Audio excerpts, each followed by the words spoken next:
Olá, alunos de Termodinâmica 1, fazer aí aula de número 2 da disciplina, certo?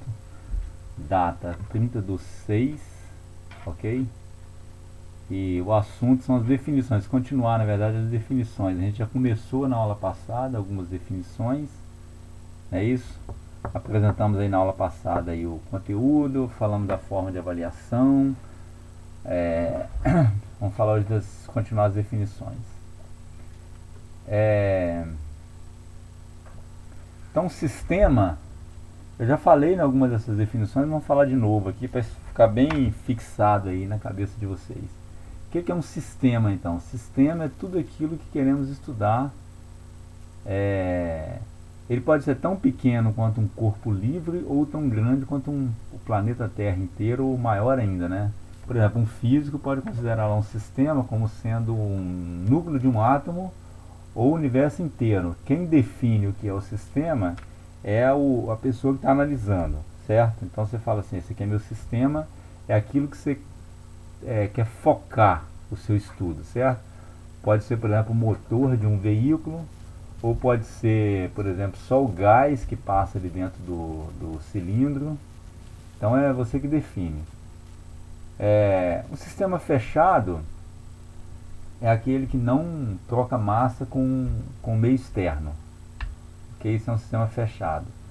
E o sistema aberto é o que troca massa com meio externo. O sistema aberto também é chamado de volume de controle. Por quê? Porque quando você está... para o sistema fechado, você está controlando uma massa. Você tem como estudo uma massa determinada, ok? E para um sistema aberto, você tem como estudo um volume determinado e você pode ter um fluxo de massa passando por aquele volume, ok? Ainda com o sistema fechado, ele não troca massa, mas porém ele pode trocar energia com o sistema. Se esse sistema não trocar energia, ele é chamado de sistema isolado. Então, o sistema isolado ele não troca massa e nem troca calor com o meio externo, ok? A vizinhança é tudo que é externo ao sistema. Também é chamado de meio externo ou meio ambiente. Por exemplo, vamos supor que o sistema que você escolheu seja uma caixa d'água, por exemplo. Tudo que for externo àquela caixa d'água você chama de vizinhança ou de meio externo. Por exemplo, o ar que está em volta da caixa d'água, a laje, tudo que está ali passa a ser vizinhança, ok? A fronteira é uma linha ou superfície imaginária que separa o sistema de sua vizinhança. No caso de uma caixa d'água, por exemplo, pode ser a parede da caixa d'água. Essa fronteira ela pode ser uma superfície, ela pode ser uma superfície física, né? Ou pode ser imaginária. Por exemplo, imagina uma caixa d'água. O seu sistema que você está avaliando é a água naquela caixa d'água ali. Então, nas partes laterais e no fundo, a fronteira do seu sistema é a própria superfície da caixa d'água, né? Porém, na parte superior, onde você tem ali o limite da caixa da água com ar, aquela região ali, aquela superfície é uma superfície imaginária. Não, se bem que a superfície também é física, né? Porque ela é uma separação entre dois meios, que é uma separação entre a água e o ar. Mas a tubulação de entrada da caixa d'água e a tubulação de saída, se você tiver tendo fluxo ali, a sua fronteira ela é imaginária. Aqui tem um exemplo, ó. Vamos pegar esse aqui, por exemplo. Esse aqui é um sistema aberto, ok? Esse é um sistema fechado, onde eu tenho aqui um gás preso dentro de um conjunto cilindro-pistão, certo? Supondo que seja essa vedação aqui das paredes entre o pistão e o cilindro seja perfeita, então não tem troca de massa com o meio externo. Aí é um sistema fechado. Esse sistema aqui é um sistema aberto, tá vendo? É fluxo de massa, um sistema aberto ou volume de controle. Eu tenho aqui entrada de massa e tenho saída de massa. A fronteira do sistema é essa que está pontilhada aqui, tá vendo? Onde tem umas linhas pontilhadas. Essa aqui é a fronteira do sistema. Veja bem que a fronteira do sistema ela pode ser uma superfície ou uma linha física, que seria a parede desse reservatório aqui. Porém, nessa região aqui de entrada, que é o limite entre a tubulação e essa caixa, né, esse recipiente, essa região aqui, essa fronteira do sistema, ela não é física, ela é fictícia, ok? Porque você tem entrada de água, então não poderia ser física, né? Porque se fosse uma parede física aqui, não teria como entrar a massa. Aqui também na saída, essa linha aqui, a linha tracejada aqui, que é a fronteira do sistema, na linha aqui ela é imaginária. Então aí tem o exemplo de sistema aberto, sistema fechado. Então a fronteira, propriedade do sistema são a característica macroscópica do sistema. O que são propriedades do sistema? Massa, volume, é aquilo que caracteriza o sistema, né? Massa, volume, pressão, temperatura, energia. A energia pode ser energia cinética, energia potencial e energia interna. As propriedades elas têm atribuído valores numéricos. Por exemplo, a temperatura T igual a 30 graus Celsius. Eu posso falar assim, ó, a temperatura do sistema é 30 graus Celsius, a pressão do sistema é 1 bar, ou 100 kPa, né? Equivalente aqui. O volume do sistema é 2 metros cúbicos. Então as propriedades são aquelas grandezas que caracterizam o sistema. O estado é a condição em que o sistema se encontra. Ele é definido pelas propriedades, certo? Por exemplo, o estado, eu posso falar assim, que o estado desse sistema o sistema está a 30 graus e 1 bar, por exemplo. Aí eu defini qual é o estado daquele sistema. A pressão, a temperatura, as propriedades do sistema, elas caracterizam o estado dele, ok? Processo. Eu chamo de processo toda mudança que ocorre no estado, certo? Essas mudanças são sempre com alteração de alguma propriedade do sistema, tá? Para ver essa mudança, alguma propriedade varia. Que propriedades são essas? Pode variar a temperatura, ou volume, ou pressão, ou massa do sistema, ou massa específica, densidade, ou volume específico, ou energia potencial. Então pode, né, uma quantidade grande de parâmetros que podem variar no processo, que é uma alteração que o sistema sofre. O que é regime permanente? Regime permanente é quando nenhuma propriedade do sistema varia com o tempo, mesmo que alguma propriedade possa variar com a posição. Se as propriedades do sistema não variar com o tempo, eu falo que ele está operando em regime permanente. O que não é propriedade? Vazão mássica não é propriedade, vazão dado em quilograma por segundo, né? Vazão volumétrica dado em metro por segundo, trabalho não é propriedade, calor não é propriedade. Uma grandeza é uma propriedade se somente se sua mudança de valor entre dois estados é independente do processo. Por exemplo, eu pego um gás, por exemplo, que está... Imagina lá uma quantidade de água dentro da panela que está a 20 graus no estado inicial e o estado final dela 80 graus. Ela passou, o sistema passou por um aquecimento. Vamos supor que o meu sistema seja água dentro da panela, o meu sistema passou por um aquecimento, ok? Então, a temperatura do sistema, por exemplo, é uma propriedade do sistema, porque no estado 1 eu tinha 20 graus Celsius, no estado 2 eu tenho 80 graus Celsius. Então a propriedade é caracterizada por isso, né? Se o valor de uma determinada grandeza depende dos detalhes do processo e não apenas dos estados inicial e final, essa grandeza não pode ser uma propriedade.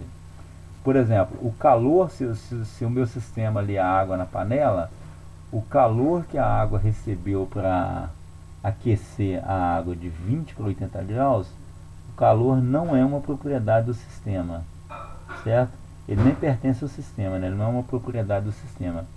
Ele é uma grandeza, é um outro tipo de grandeza. As propriedades podem ser extensiva ou intensiva, certo? Uma propriedade extensiva, ela depende do tamanho ou da extensão do sistema. Por exemplo, a massa, o volume, a energia potencial cinética. O que seria propriedade extensiva? Por exemplo, se eu dividir o sistema em duas partes, vamos supor, se eu dividir o sistema em duas partes, a propriedade extensiva ela muda, ok? E a propriedade intensiva não. Imagina o seguinte, imagina que meu sistema é a água dentro de uma panela que eu quero aquecer, ok? Então, se eu dividir meu sistema pela metade, a massa vai se dividir, né? Isso, se meu sistema for agora metade daquela água que está ali, a massa vai ser metade. E a temperatura pode dividir, por exemplo, não divide, né? Se eu dividir o sistema em duas partes, a temperatura não pode ser dividida. Por exemplo, imagina só que o meu sistema é 1 litro de água dentro da panela, tem 1 litro de água. Então, se eu dividir no meio o meu sistema, eu vou ter meio litro para um lado e meio litro para o outro. Então, se mudou vamos supor, meu sistema que eu estou considerando é 1 litro de água dentro da panela, no caso 1. No caso 2, eu vou dividir esse sistema em dois subsistemas, né? Meu subsistema agora vai ser meio litro de água na panela. Nesse caso, a temperatura, o sistema estava 20 graus, a temperatura continua 20 graus. Se fosse uma propriedade extensiva, eu ficaria com 10 graus numa panela e numa parte do sistema, num subsistema, né? E 10 graus no outro, mas isso não acontece, né? Eu divido o sistema no meio, a temperatura não divide, que era 20 graus, virou 10 graus em um, 10 graus na outra parte. Não, a temperatura continua 20 graus numa parte e 20 graus na outra. A pressão, se a pressão for atmosférica no sistema, continua com a pressão atmosférica. A densidade, a massa específica, continua igual. Então essas propriedades são intensivas, porque não muda, não depende da extensão do sistema ou do tamanho do sistema. Agora, para volume, massa e energia do sistema, isso aí são propriedades extensivas. O equilíbrio. Existem vários tipos de equilíbrio, né? Existe o equilíbrio mecânico, equilíbrio térmico, equilíbrio de fases. Fases aqui, por exemplo, pode ser fase líquida, gasosa e sólida, ou pode ser também água e óleo, por exemplo. Quando você coloca no mesmo recipiente água e óleo, eles não se misturam e formam duas fases diferentes. Você tem uma fase que é óleo e uma fase que é água. Então, fase seria uma parte que é homogênea, uma parte do sistema que é homogêneo, né? Composto por uma substância ou uma solução de substâncias. E existe o equilíbrio químico também. No equilíbrio térmico, todo o sistema está com uma temperatura uniforme. Isto é, não há não há pontos quentes e pontos frios no sistema. E a pressão também é uniforme se você tiver com equilíbrio térmico. Temperatura. A temperatura, que é a temperatura? Na definição de temperatura é algo meio complexo assim, se você for tentar definir com palavras. Mas no nosso cotidiano a gente sabe bem o que é temperatura. A temperatura nos dá uma ideia de quente e de frio, não é isso? Se tiver um corpo mais quente, eu falo que a temperatura dele é maior. Se tiver um corpo mais frio, eu falo que a temperatura dele é menor. A temperatura é um pouco abstrato. O que foi feito com a temperatura? Celsius lá, o que ele fez? Ele dividiu, ele definiu que a mudança a ebulição da água a 1 atmosfera, ele atribuiu o valor 100 na escala que ele fez, certo? E o ponto de fusão da água a 1 atmosfera, ele atribuiu um valor 0. E aí ele deu de 0 a 100. que hoje nós chamamos de graus Celsius, não é isso? Mas isso ele definiu dessa forma.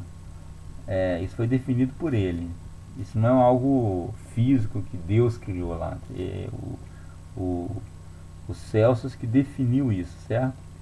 Então, com isso, ele criou uma escala de temperatura e aí dividiu essa escala desde o ponto de fusão da água, fusão do gelo, aliás, o congelamento da água, né? Até o ponto de ebulição da água a 1 atmosfera. Ele traçou 100 unidades, certo? E cada unidade dessas foi chamada de graus Celsius, ok? De graus Celsius. Então a escala de temperatura foi definida dessa forma. Dois corpos, o que a gente pode dizer sobre a temperatura? Que dois corpos estão à mesma temperatura quando não há transferência de calor entre eles, quando são postos em contato. Se você colocar dois corpos em contato e haver transferência de calor entre eles, então significa que eles não estão à mesma temperatura. Agora, se não houver transferência de calor entre dois corpos em contato, significa que eles estão à mesma temperatura. As escalas de temperatura, então nós temos aqui, aí nessa escala de temperatura, eu defini isso aqui, né, o TK, temperatura em grau Kelvin, TC, temperatura em graus Celsius, que é o símbolo aqui, né, bolinha C. Repare que o grau Kelvin e o grau Rankine, que são escalas absolutas, né, que começa lá do zero absoluto, eles não têm a bolinha aqui antes. E as escalas relativas, que é Celsius e Fahrenheit, tem a bolinha antes da letra. Então o TC é temperatura em graus Celsius, TR temperatura em grau Rankine e TF temperatura em grau Fahrenheit. A relação entre as escalas é essa aqui, né? Temperatura em Kelvin é igual a temperatura em Celsius mais 273,15. Algumas vezes você vai ver a gente vai arredondar para 273, mas o valor exato é 273,15, ok? A relação entre a temperatura em Rankine e a temperatura em Fahrenheit é essa aqui, né? A temperatura em Rankine é a temperatura em Fahrenheit mais 459,7. A temperatura em Rankine é 1,8 a temperatura em Kelvin. As duas são absolutas, então não tem a soma aqui no valor. Já a temperatura em Fahrenheit é igual a 1,8 graus Celsius mais 32. Aquela história, né? O 100 Celsius equivale a... Se você jogar 100 aqui, jogar 100 aqui no lugar do Celsius, multiplicar por 1,8 dá 180. 180 mais 102 dá 212. Então 100 Celsius vai dar, 100 graus Celsius vai dar 212 graus Fahrenheit. E se você jogar 0 aqui no grau Celsius, 0 vezes 1,8 dá 0 e o grau Fahrenheit vai ser 32 graus Fahrenheit. Já tem que atentar para isso aqui, porque no início, principalmente, às vezes o aluno se confunde um pouco nessa questão da diferença de temperatura. A diferença de temperatura, quando se trata dos valores absolutos, elas são iguais, né? Por exemplo, a relação entre Celsius e... Não, a relação entre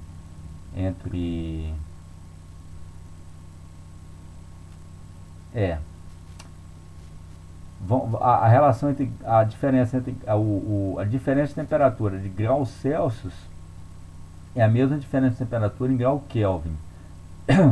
Por quê? Um Celsius, não, um Kelvin é 1 Celsius mais 273, mas se você tratar de diferença de temperatura, esse 273 aqui ele vai se cancelar se for diferença, né? Ele vai estar tanto de um lado quanto do outro. Então, por isso que a diferença diferença em Celsius é a mesma diferença em Kelvin. A diferença em Rankine é a mesma diferença em Fahrenheit. Já a diferença em Fahrenheit é 1,8 da diferença em TC, em graus Celsius, né? Temperatura de graus Celsius.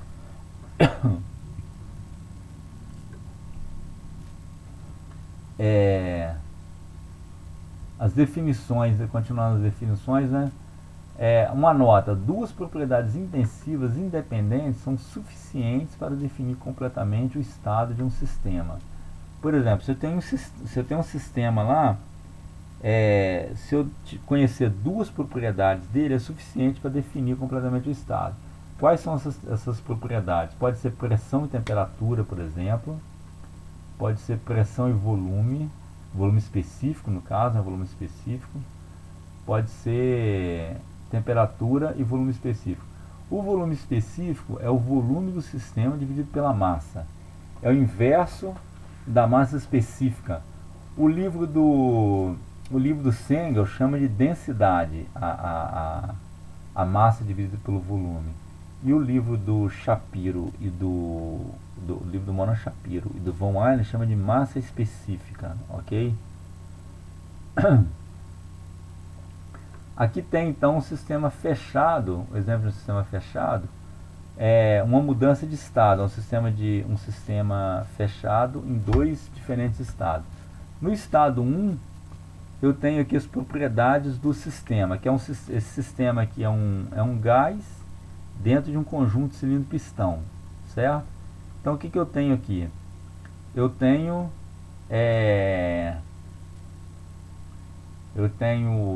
a massa do sistema é 2 kg.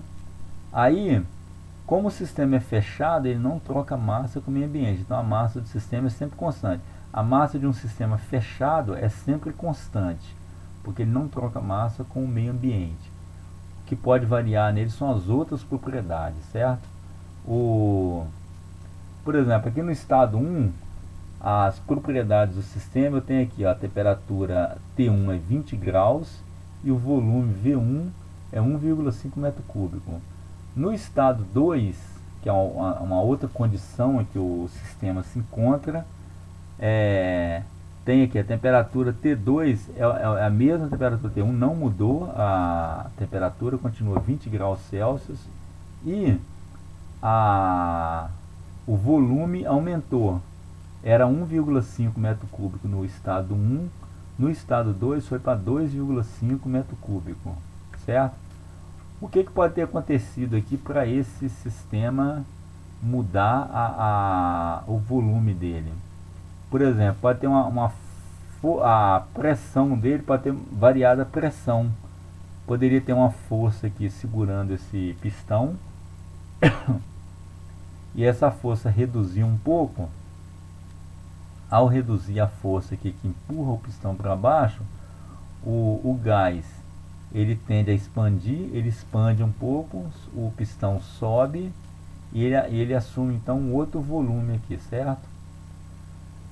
Como a temperatura no estado 1 e no estado 2 são iguais, então a pressão aqui ela mudou também. Houve uma mudança de pressão. Aqui não aparece a mudança de pressão, mas porém houve uma mudança de pressão. Aqui nessa outra figura, temos aqui um sistema fechado atingindo o equilíbrio térmico. Nesse sistema, eu tenho a temperatura variando com a posição do sistema, tá vendo? Ó? Aqui na parte superior esquerda está 20 graus, na superior direita 23 graus, no centro 30 graus, 35 graus aqui à esquerda, 40 graus aqui à direita e 42 graus na parte inferior. Então, vários pontos do sistema têm temperaturas diferentes, ou seja, ele não está com temperatura uniforme. Então esse é o estado 1. No estado 2, ele está com a temperatura toda uniforme agora, tudo 32 graus Celsius. Veja bem que mesmo esse sistema aqui é um sistema fechado e isolado. Mesmo um sistema isolado, ele pode passar por, mesmo sem trocar massa e sem trocar calor com o meio ambiente, ainda assim o sistema ele pode mudar o seu estado. Ele tinha um estado 1 aqui, que é um estado de temperatura não uniforme, e tem um estado 2, que é um estado com temperatura uniforme, ou que a gente chama de equilíbrio térmico, ok? Então os dois exemplos aí de uma mudança de estado do sistema, onde eu tenho troca, interação com o meio ambiente, no caso da figura da esquerda, que houve uma interação com o meio ambiente. Qual a interação que houve com o meio ambiente? Houve aqui um aumento de volume do sistema, certo? Ele aumentou o volume do sistema e diminuiu o volume da vizinhança, certo? Na figura da direita não houve interação com o meio ambiente, porém tinha uma situação de temperatura heterogênea, né, no sistema. Agora o estado 2, temperatura homogênea.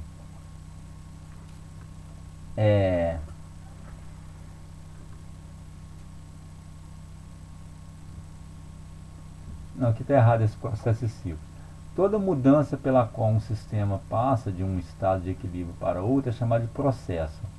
A série de estados pelos quais um sistema passa durante um processo é chamada de percurso. Percurso do processo. Para descrever um processo completamente, é preciso especificar os estados inicial e final do processo, bem como o percurso que ele segue, além das interações com a vizinhança. Aqui nesse gráfico a gente tem um exemplo aqui de uma propriedade A, que poderia ser, por exemplo, pressão, uma propriedade B aqui, que poderia ser temperatura. Então eu tenho um gráfico relacionando duas propriedades. Tem o estado 1, que eu tenho aqui uma propriedade B menor, uma propriedade A menor. E o estado 2, eu tenho aqui um aumento dessas duas propriedades, tanto da B quanto da propriedade A. E essa linha aqui, por onde ligando o estado A com o estado B, é o percurso do processo, ok? Então tá aí, ó, a mudança de estado num sistema. Aqui a mudança de estado de um sistema fechado, né, a compressão de um gás e um conjunto cilindro-pistão. Eu tenho um conjunto cilindro-pistão aqui. Eu tinha que o estado 1, onde eu tenho um volume grande, onde o pistão está no lado direito, e o volume do sistema é maior. Ele tem uma força aqui, essa seta vermelha, indicando uma força empurrando esse pistão, certo? Esse êmbolo, né, chamado de êmbolo também. Ele vai aqui para o estado 2. Então no estado 2 eu tenho um volume menor. Aqui no gráfico, representa aqui o gráfico pressão-volume. Eu tenho o seguinte, volume 1 aqui, que é grande, e a pressão é pequena, no estado 1. Né? No estado 1 o volume V1 é grande e a pressão P1 é pequena. Aí ao ser comprimido o gás, o que acontece? Ó, essa linha aqui vermelha é o percurso do processo. Então o que aconteceu? Foi diminuindo o volume, porque está havendo uma compressão aqui, e ao mesmo tempo foi aumentando a pressão, até chegar no estado 2, tá vendo? O estado 2, então eu tenho aqui um ponto com maior pressão e menor volume. Repare que o estado 1 e o estado 2, ele é um ponto aqui no gráfico, certo? Porém, então a propriedade do sistema no estado 1 e no estado 2, ela não depende do percurso. Porque se você pegar no gráfico, nesse ponto aqui, independente, o ponto 1 é o ponto inicial, né? O ponto 2 é o ponto final aqui, a situação final, o estado final do sistema. Se eu chegar no estado 2, independente do percurso que passou aqui, a minha propriedade no ponto 2 vai ser o volume V2 e a pressão P2. Isso aí não muda. O percurso pode ser diferente para levar o sistema do estado 1 para o estado 2. Eu poderia ir por esse percurso aqui, ou poderia ir por um percurso passando aqui em cima, ou por um percurso passando aqui embaixo, certo? Então tem vários percursos que o sistema poderia passar para ir do estado 1 para o estado 2. Tem vários percursos aí, ok? Então a propriedade do sistema não depende do percurso, a propriedade só depende do estado 1 e do estado 2. Já as grandezas que não são propriedades, elas dependem, como por exemplo calor, por exemplo, trabalho, que a gente vai ver mais para frente também, elas dependem do percurso. Se eu for seguir por essa linha, fazer o percurso por essa linha vermelha, meu trabalho e calor vai ser 1. Se eu seguir por uma outra linha aqui, o trabalho e o calor vai ser diferente. Então, trabalho e calor não são propriedades do sistema, porque dependem do percurso. Aquelas propriedades que não dependem do percurso são aquelas grandezas que não dependem do percurso, são propriedades: pressão, temperatura, densidade, certo? Aqui tem o fluxo de massa em um sistema aberto, ou volume de controle. Então eu tenho aqui o recipiente, tem entrada de massa e saída de massa, certo? Nesse caso aqui, eu tenho as propriedades. Aqui no caso as propriedades não estão variando com o tempo, mas estão variando com a posição. Na situação 1 eu tenho aqui 13 horas e depois 15 horas. O que está acontecendo aqui? Ó? A temperatura ela varia com a posição, tá vendo? Na parte superior está 300 graus, 250 graus, no centro 225 graus e na parte inferior 200 graus e 150 graus. Eu posso ter, por exemplo, esse recipiente aqui, essa parte de cima aqui em contato com a região quente e a parte de baixo em contato com a região mais fria. Então posso ter a temperatura variando com a posição. Mas repare que depois o tempo passou e as temperaturas continuaram as mesmas naquelas posições, ou seja, não houve aqui uma variação de temperatura com o tempo. Tá vendo? Ó?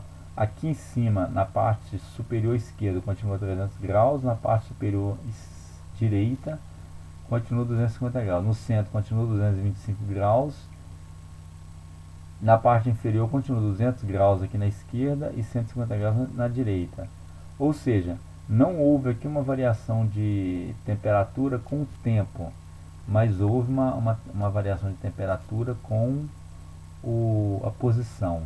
Nesse caso aqui, eu chamo de regime permanente. Regime permanente é quando as propriedades do sistema não mudam com o tempo, mesmo que ela mude com a posição. Se houver uma mudança de temperatura com o tempo, aí não é regime permanente, eu chamo de regime transiente, o regime transitório, alguns livros também chamam, tá? Então, havendo mudança de propriedade com o tempo, o regime é transiente. Não havendo mudança de propriedade com o tempo, eu chamo de regime permanente. Aqui um exemplo agora. Esse exemplo aqui, eu tenho aqui uma panela de pressão, cozinha muito mais rápido do que uma panela comum ao manter mais alta a pressão. Por que uma panela de pressão cozinha o alimento mais rápido do que uma panela comum? Não sei se vocês já pensaram sobre isso aí. Provavelmente sim, né? Os professores lá do ensino médio costumam falar sobre isso também. É porque a panela de pressão, como o próprio nome diz, né, ela aumenta a pressão aqui dentro da panela. E com a maior pressão, a temperatura também sobe. Existe uma relação entre pressão e temperatura, certo? Da água. Se você tiver a pressão atmosférica, a água ferve a 100 graus. Se você aumentar a pressão acima da atmosfera, a temperatura de ebulição da água sobe também. Existe uma relação entre isso aí. A gente vai ver depois uma tabela termodinâmica, e essa relação entre a pressão e a temperatura de ebulição da água e de outras substâncias também, certo? Então, o que acontece? Ó, tem um furo aqui na tampa da panela e tem um pino aqui, tem uma válvula que tem um pino. Esse pino, ele fica, o peso dele veda esse furo, certo? Para levantar o pino, você tem que ter uma determinada pressão aqui mínima para conseguir vencer a força da gravidade e levantar esse pino. Então essa área que está desse pino aqui e o peso dele determina qual vai ser a pressão aqui dentro da panela. Aqui tem um exemplo. Nesse exemplo aqui eu tenho a pressão atmosférica de 101 kPa, kPa, né, kPa, e a área da válvula aqui, a área do furozinho que passa o vapor aqui, é de 4 milímetros quadrados. Aí o problema aqui fala o seguinte, ó, determina a massa da válvula de uma panela cuja pressão de operação seja de 100 kPa manométrica e tem uma abertura de seção transversal igual a 4 milímetros quadrados. Supõe uma panela atmosférica, supõe uma pressão atmosférica de 101 kPa e faça o diagrama de corpo livre da válvula. Aí ele deu a resposta que 40,8 gramas. Aqui é o seguinte, a pressão manométrica, existe a pressão absoluta e a pressão manométrica. A pressão manométrica é a pressão aqui dentro da panela menos a pressão atmosférica. Então essa pressão aqui na panela manométrica é 100 kPa, significa que a pressão absoluta na panela vai ser 100 kPa mais a pressão atmosférica, que é de 101 kPa, ou seja, a pressão absoluta na panela é de 201 kPa e a pressão relativa ou pressão manométrica na panela é de 100 kPa. Então, para resolver isso aqui, eu não fiz o desenho do diagrama de corpo livre aqui do pino, né, mas é fácil de entender aí. No caso do pino, eu tenho quais são as forças que eu tenho agindo no pino. Eu tenho o peso dele agindo para baixo e tenho a pressão que está fazendo a força. A pressão a força é pressão vezes área, né? A força está agindo para cima. Então, no equilíbrio, eu tenho o peso do pino, que é massa vezes gravidade, a mg, é igual a pressão da panela vezes a área, ok? Então esse é a condição de equilíbrio. Veja bem, ali tem que estar em equilíbrio, né? Se não tiver em equilíbrio, o que vai acontecer? O pino vai adquirir uma aceleração, certo? Ele vai estar subindo ou ele vai estar descendo. Como ele fica ali num ponto fixo, então significa que está em equilíbrio. Vai estar em desequilíbrio na hora que o pino estiver fechado, a válvula estiver fechada. Aí no momento que ela passar de fechada para aberta, há um desequilíbrio. Depois ela entra em equilíbrio novamente. Ela vai atingir uma posição ali, certo? Vai entrar em equilíbrio. Então, fazendo aí a conta de equilíbrio, uma condição de equilíbrio estático, certo? Onde eu tenho aí as forças em Y, somatório das forças em Y igual a zero, a força que atua para baixo, que é o peso do pino, que é a massa mg, a massa do pino vezes a gravidade, é igual a pressão vezes a área, onde a pressão aqui é a pressão relativa. Por quê? Porque a pressão da panela está empurrando o pino para cima, mas a pressão atmosférica está empurrando o pino para baixo. Ali já foi dada essa pressão relativa e a área, ok? Então eu tenho aqui o que? A massa da panela, a massa do pino vai ser igual a pressão da panela menos a pressão atmosférica vezes a área dividido pela gravidade. Foi o que eu fiz aqui, ó. A pressão relativa aqui, que é a diferença entre a pressão da panela e a pressão da atmosfera, é 100. Aqui foi dado no problema 100 kPa, não é isso? 100 kPa. Eu tenho que passar aqui para ficar coerente, né, as unidades, a unidade eu tenho que passar tudo para SI mesmo, senão vai ficar incoerente. Então eu tenho 1 Pascal é 1 Newton por metro quadrado. Então 100 kPa ali, 100 kPa vai ser 100 mil Newton por metro quadrado, vezes 4 vezes 10, aqui no caso a área é 4 milímetros quadrado. 4 milímetros quadrado vai dar 4 vezes 1 milímetro quadrado é 10 vezes 10 a menos 6 metro quadrado, porque 1 milímetro é 10 a menos 3 metros, né? E 1 milímetro quadrado é 10 a menos 6 metros quadrados. Então coloquei aqui, ó, a área 4 vezes 10 a menos 6 metros quadrados. Para ficar coerente, né, eu estou usando Newton por metro quadrado, então tem que usar metro quadrado aqui. E a gravidade 9,81 metro por segundo ao quadrado. Então vai cortar aqui metro quadrado com metro quadrado. Vai ficar aqui, lembrando que um Newton é 1 quilograma vezes metro por segundo ao quadrado, porque o Newton vem lá da força, da segunda lei de Newton, né, que é força é igual a massa vezes aceleração, é F igual a ma.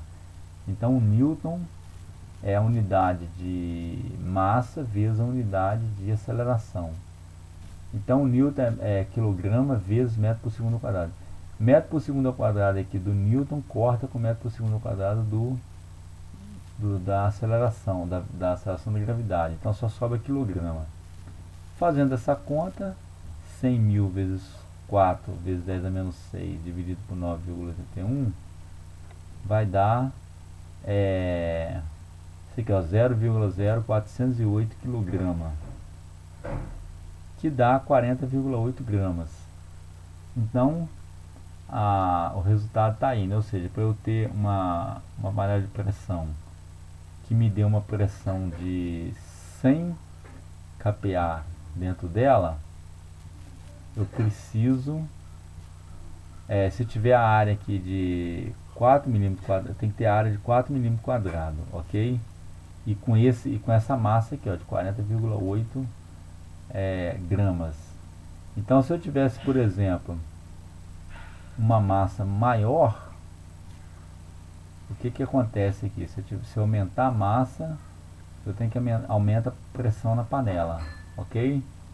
E se aumentar a área, mantendo a mesma massa, diminui a pressão na panela, ok? Então é isso aí, ficamos por aqui hoje. A ideia aqui é basicamente desse primeiro capítulo do livro aí, tanto do Sengel quanto do Shapiro quanto do Von Euler, fala sobre a questão das definições, não é isso? Então nós definimos o que é sistema aberto, sistema fechado, fronteira do sistema, vizinhança, processo, estado, propriedades. Então o objetivo dessa aula é vocês saberem essas definições, ok? E daqui para frente, próxima aula, então a gente começa aí na primeira lei da termodinâmica. Aí, né, começa mesmo a entrar a fundo. Então a entrar na questão da termodinâmica, isso da termodinâmica mesmo, né? Então por enquanto aqui só mesmo a ideia aí era pegar essas definições, aprender essa linguagem própria da termodinâmica, ok? Então não preciso gravar isso tudo agora, é claro, né, na mente, mas esses termos a gente vai estar usando esses termos aí durante todo o curso, durante o nosso curso. Aqui tinha mostrado isso aqui na aula passada, mas eu mostrei rapidinho, né, alguns estudos da termodinâmica aí. Por exemplo, uma planta de geração de energia elétrica a vapor, eu tenho uma aplicação grande da termodinâmica, certo? O fluido passa por uma caldeira aqui, a caldeira ela tem uma fornalha onde você queima os combustíveis e aí gera calor, esse calor é transferido para a água vaporiza, esse vapor ele aciona uma turbina e essa turbina ela é ligada a um gerador que produz aqui energia elétrica, certo? Então você tem aí um exemplo aqui de uma usina termoelétrica. Uma aplicação grande da termodinâmica também é no motor de um veículo, certo? Um motor de combustão. Uma turbina de avião, a gente usa bastante a termodinâmica, ela é construída todo com os princípios da termodinâmica. Uma turbina de avião. A turbina de avião nada mais é do que um motor que usa a questão da dilatação térmica dos gases com aumento da temperatura. Você aumenta você com a combustão que você aumenta a temperatura, com a temperatura você aumenta o volume específico dos gases, e com isso você consegue uma expansão e consegue empurrar as pás da turbina. Mesma coisa é o motor, certo? O motor aqui também, o que acontece, ó, tem um pistão aqui, certo? Esse pistão, aqui no cilindro, na câmara de combustão, tem os gases aqui. Quando entra em combustão, esses gases aumentam muito a temperatura dele, chegando aí da ordem de 2000 graus Celsius. Com essa temperatura tão alta, ele tende a expandir, né, isso por causa da dilatação térmica. Quando ele expande, quando os gases expandem com a dilatação térmica, o efeito de dilatação térmica, ele empurra esse pistão. Ao empurrar esse pistão, ele cria uma força então para poder movimentar o veículo, certo? Ele empurra esse pistão, o pistão através de uma biela que ele empurra esse eixo e faz esse eixo girar. Ao girar esse eixo, ele produz a potência então suficiente para poder movimentar o veículo. Aqui também hoje já tem aplicação da termodinâmica na área biomédica, certo? Já tem muitas aplicações aí nessa área. Então são aí os exemplos da aplicação da termodinâmica. Aqui o exemplo de um motor de um veículo, certo? Como sendo um sistema a ser avaliado. Então hoje ficamos por aqui. Então até a próxima aula aí. Tchau para vocês. Ficamos por aqui, ok?